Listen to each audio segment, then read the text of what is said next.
Var olduk bak. Yol da kes. Kartı var. Kartı da. Ya o kesin ne? Ya şu pahanı da hadi.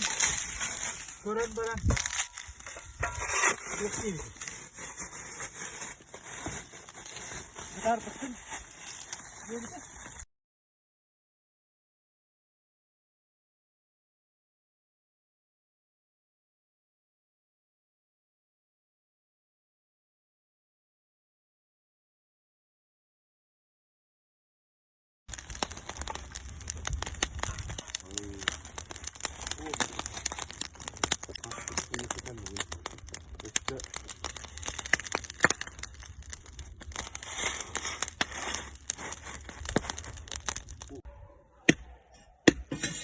Üstüne alın koyalım. Bu tep kağıtından pardon. Belli kovulma. Hay hay. Hay, kimin kağıtı yerine. Ve bu birihin ne soğuk kalkıyor tolbukta. Baba, biri.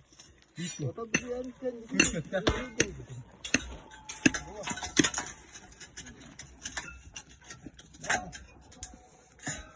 Ya, bu. Birihin ne soğuk.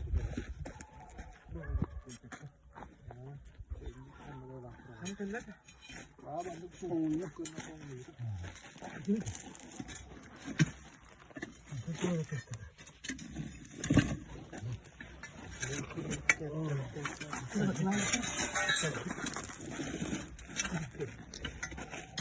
Saya jauh saja ni. Çok ünlüler kafasına. Bu ara bağırmadı ya. Bana bağır. Buydu. Vay be. Yani iyi. Karayın bakalım.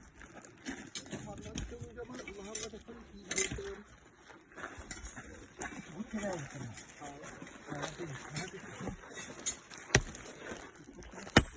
Hadi.